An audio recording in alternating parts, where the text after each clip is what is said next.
Today you're gonna watch something special, my first ever poker vlog. I always wanted to put one of these out on my own. Give me a break. I edited it myself. And it's really hard to do the hand histories. I have no idea what I'm doing. I didn't even ask anyone. I didn't do any research. I just kind of pieced it together and it looks like a kindergartner played around with paint and OBS and whatever. Just fucking watch it. It's actually for the first time a good poker player making a vlog. Guarantee that. Enjoy. Or maybe there's some other good poker players. Maybe that wasn't fair. But enjoy. Subscribe for more. I got another vlog on the way. Here's our first ever poker vlog. 3,500 Borgata. Let's get it. It's January 11th, I believe. And I am going to Borgata for the 3,500 main event. First live tournament, I believe, in a while. I had open heart surgery in December, had a tumor in my heart that had to come out. It was no big deal. But that kind of put me out of commission because the surgery was scheduled for November. And then last minute, the surgeon had something come up. His wife had a baby or something, went to labor. They had to cancel that, and then it got rescheduled for December. So I couldn't do anything waiting around for them to cut this tumor out of my heart. So I missed all the WPT and all the shit, but finally going to play 2 bullets max in the 3,500 Borgata Main. Let's get it done. I feel good about it. What are you doing, Ellie? I'm doing the fall one. You doing the fall puzzle? Oh, the fall puzzle. What did we say Mommy's name was? Poopy. Mommy's Poopy Lazarus. No, Mommy's Randy, Mommy, and Mommy Lazarus. Poopy. And no, not Poopy. Thank you, baby. All right, Daddy's going to play poker. I'll see you guys later. Well, you probably will be home after we're sleeping. We're fucking off.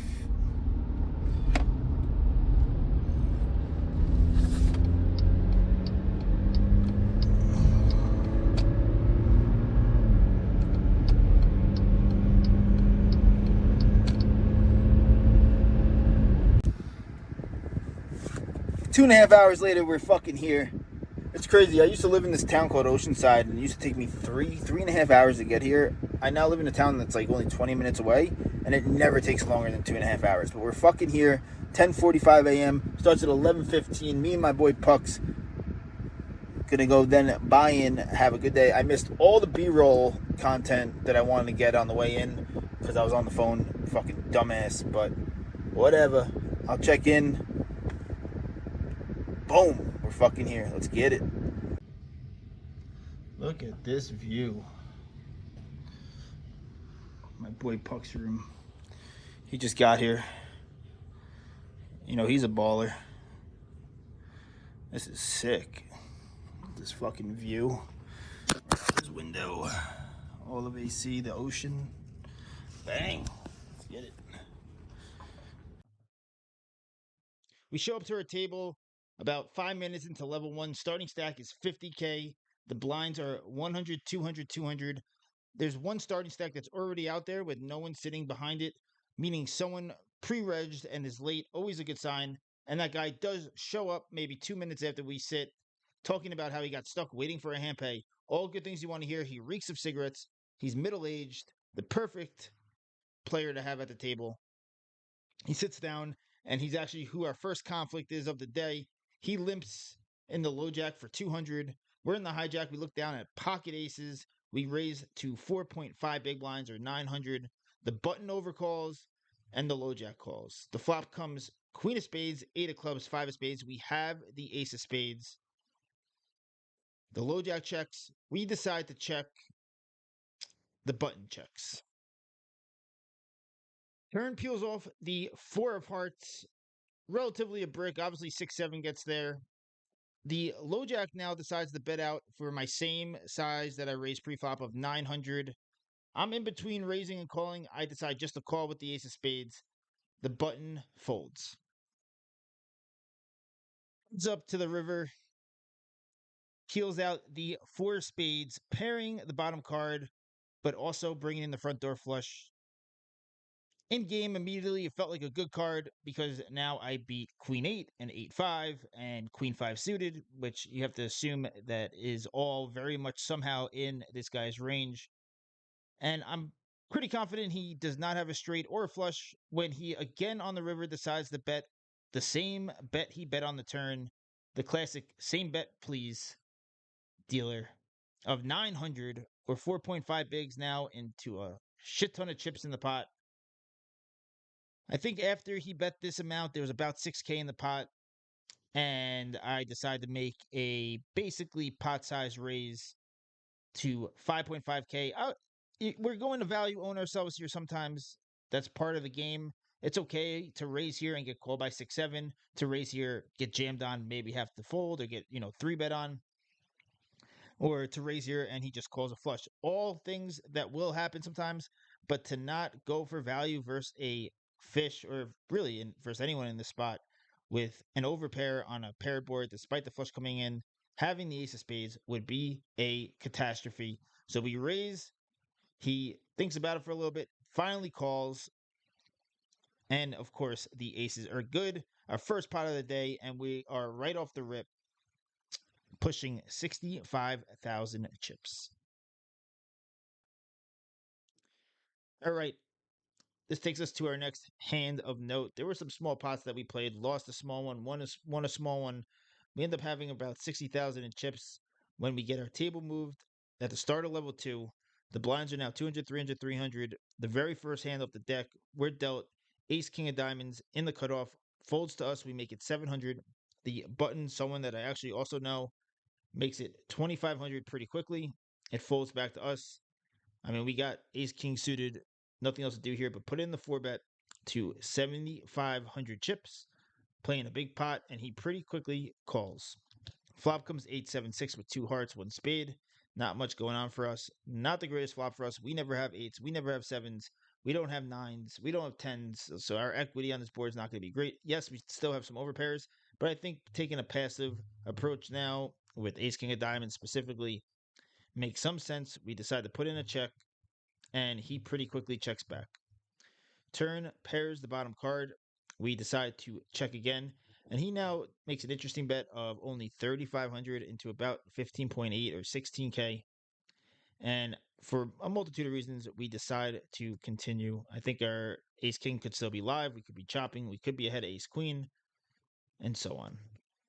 The river puts out one of the worst cards for both of us. Definitely a much better card for his range, but depending on his hand, it's the nine of hearts. We never really have tens. I don't know if he realizes that, but we definitely don't have nines. We don't have eights. We don't have sevens. And we don't have 10 jack suited. He has all of them. We check, and he pretty quickly checks back and turns over pocket queens. Thankfully, he didn't jam pre. Technically lost the first flipper of our day. Puts us down to 35K in chips, I believe, give or take, or maybe a little bit. Maybe it was 45K. No big deal. We'll find the spin back up. Let's fucking get it.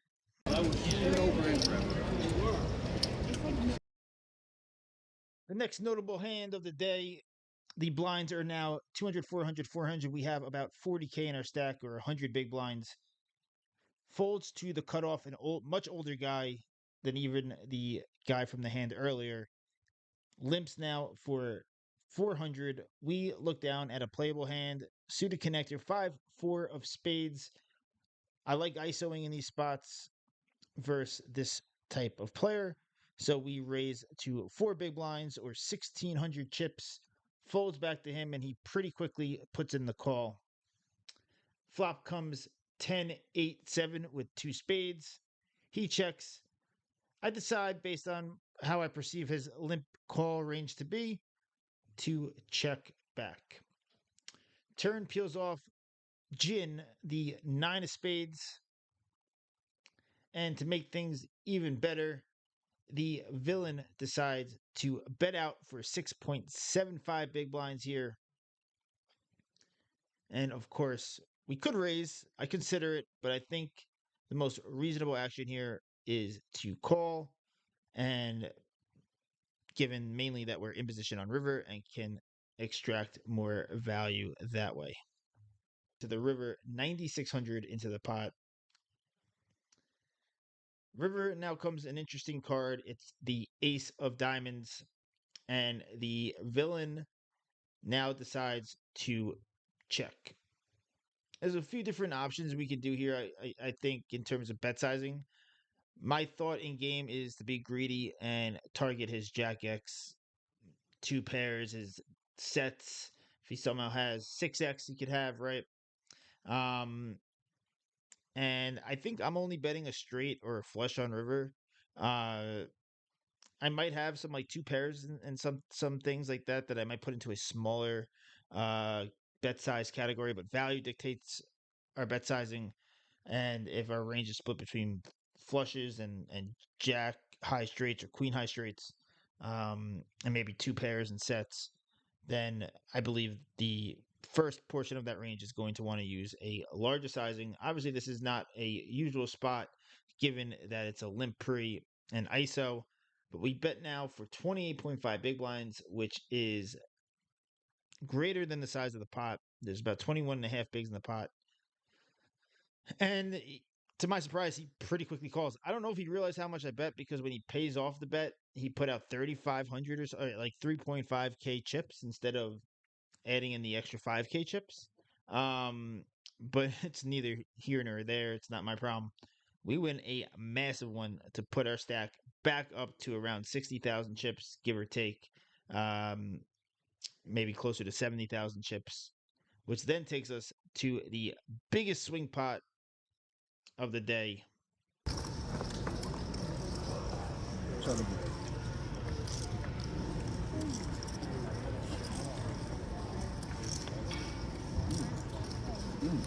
Teapot.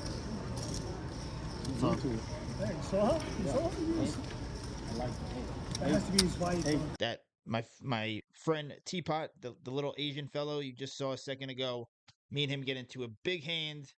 We the action is crazy pre-flop, 100 bigs effective. The hijack opens.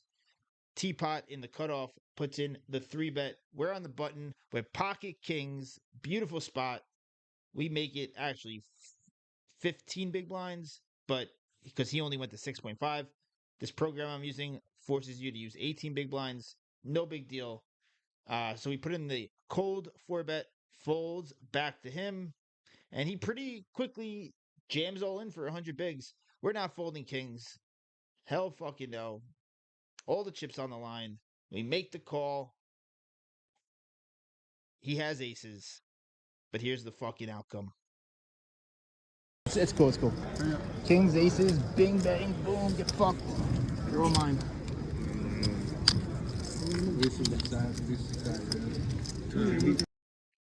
Because my recording is pathetic, you might not be able to tell, but we turned the king there to send him to the rail, screwed him big time. Finally, some run good. We now have 200 big blinds, 120K, 125K at the 600 big blind level early in the day. This is the start that you need when you travel 2.5 hours to fire 2 bullets max. Day one. Let's fucking go. I went to the steakhouse. Once again, players. Just played level 7 and 8. So we have 2 more levels for the day. It was pretty brutal.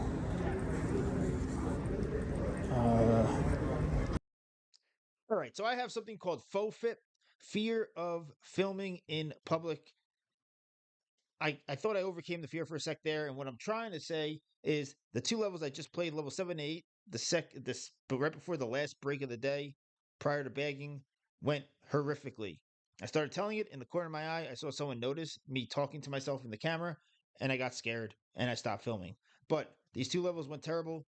One hand that I played was when I had aces. Cherish opened under the gun one, a very, very good pro poker player that I play with in tournaments relatively often. We 3-bet aces in the low jack, 100 bigs deep. She calls. We have red aces. Flop comes jack 10-5, all clubs. She checks. I make a mistake here, a small mistake, and check back. It's a range small bet.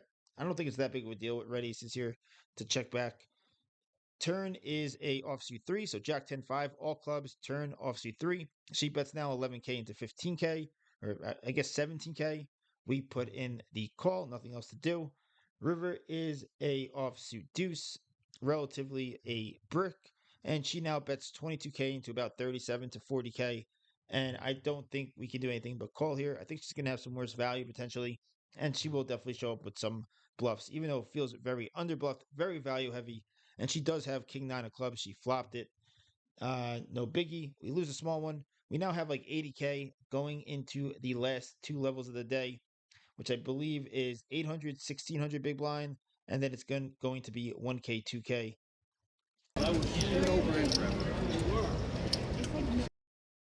Okay, this is what takes us to what I am calling the worst hand I've ever played in my career.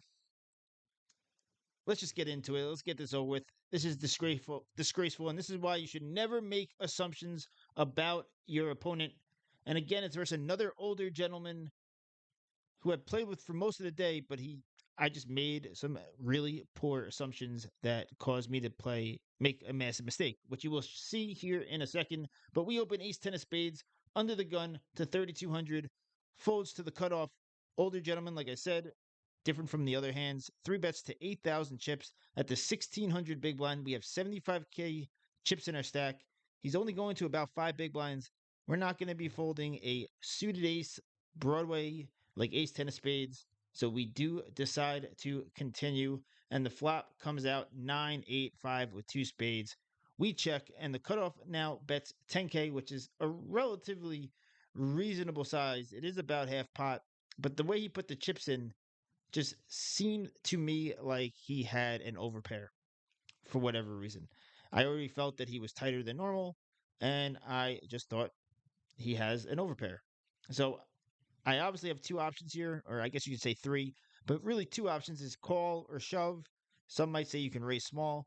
Here, you are mostly going to call with a hand as strong as two overs and a flush draw. The nut flush draw, we're basically trapping to a degree, most of the time. But sure, shoving does make some sense here. However, we do decide to call. Turn peels off the seven of hearts, and this is where the mistake comes into play. Right away in my head, I know that this turn is going to be a card, even in a three bet pot, that we are going to want to lead range. We want to lead. I'm saying to myself, Danny, just fucking lead. Fucking lead. But however, the other angel versus devil on my shoulder, the devil's saying, no, don't lead. He has a fucking overpair. He's not going to fold. It's just a waste of chips. You're going to check. He's always going to check back. We get to see a river for free. Yeah, but if you lead, you might get him to fold some hands that you want him to fold, like ace king or ace queen or ace jack, you fucking idiot. However, I don't do that. I fucking check, allowing him to, again, as expected, check back. Now, you think that was the only mistake I made? No. Oh, by the way, there is now 40K in the pot. Turn goes check, check, like I said. And that brings us to the river, which also, again, leaves 40K in the pot. We get a huge brick, of course, the three of diamonds. And again, saying to myself, we have to shove. We have to shove. Who cares if he has queens or jacks? He can't call. How can he call? We have jack 10 suited. We have pocket sixes. We have 6-7 suited. We might even we have pocket nines, eights, sevens, fives. Like, we have all the fucking value here in the world. It's a clear shove, no matter what. Especially after we check turn, we have to shove the river. But no, no, I'm afraid. I don't want to shove the river because I don't want to bust like a little fucking pussy. And let me just show the turn action here. Check, check. And therefore, what do? We check the river like a pussy. I cannot believe I bitched out here. I am so disappointed in myself. River goes check, check. But thank God we checked. You want to know why? Because the opponent actually had it. Just kidding. We let him show down ace jack O and scoop the whole fucking pot. And you know what happened because of this? Because of this, we were down now to about 25 big blinds.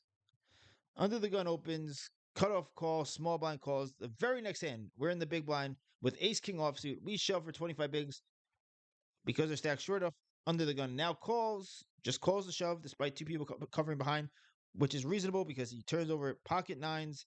We lose the flip, and we're out of the 3,500 Borgata Main with an hour and a half left in the day, just like that. And I can't help but feel if we win this pot by shoving the river or leading the turn, or leading the turn and shoving the river, I can't help but feel that we would have not busted in this hand with ace king. But now we had to hit the road because I'm not going to buy in for my second buy in with an hour and a half left in the day. There is another day one tomorrow. I don't know if I'm going to be able to make it, but neither here nor there to get in with 20 bigs just doesn't seem ideal. So we pack it up.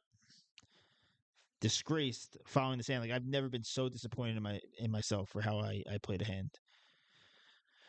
And we get going on the road, and now we have the ride of shame, a 2.5 hour ride home, reflecting on the worst hand I think I have ever played. Because I knew the right approach. I might do a breakdown on this hand in another video in the future, but I pussied out. Like there's no excuse for that. I just busted. I'm fucking devastated. I mean, you're gonna see the bust out hand now. That was like a whatever spot. You know, it was open under the gun, cutoff call, button call, or whatever, button or small blind, and we're in the big blind with ace king and 25 bigs.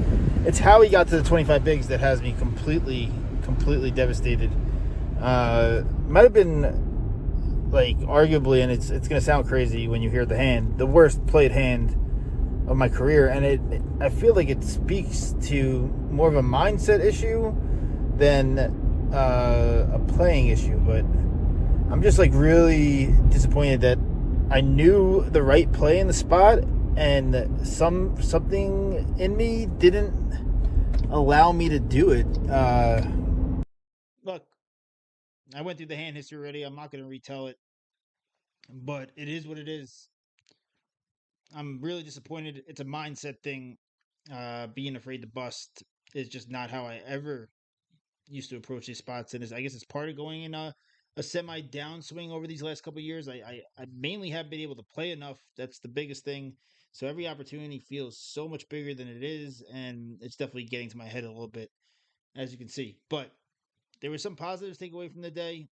I felt really good. It seems like the tumor that they took out of my heart, I really did have heart surgery, um, was releasing some kind of toxins into my blood or something, is what the doctor said. That was making me feel really fatigued. And yesterday I felt super sharp the whole day, didn't get tired at all. Even on the drive home, I felt really good. So there's positives. I think I played really well most of the day. And then there were a few little mistakes and one really big mistake to end it. We'll have other opportunities in the future. It is what it is, but I enjoy doing this vlog. I'm not gonna lie. I edited it all by myself. I know it looks like a fucking 5-year-old kindergarten kid edited it, but I think it's good enough. You get what you I think want out of a vlog. We didn't play today. This is the next day. Next morning, we decided that it wasn't worth driving all the way back. We could have stayed the night. We had a room technically, but I just wasn't prepared for it. So I hope you guys enjoy. I have a 600 at the Borgata from a few months ago that I went deep in. I did do some filming. I think I might work on that next and maybe release it in a couple of days. I know I always say I'm going to post more, but I'm going to post more. So subscribe, follow. Eventually, there will be content coming out of this channel. Also, come check me out on Kick, for fuck's sake. I stream not that much poker, but we have a good time. We have a good community. Come follow kick.com team RDP. Also join my Discord in the description. Adios.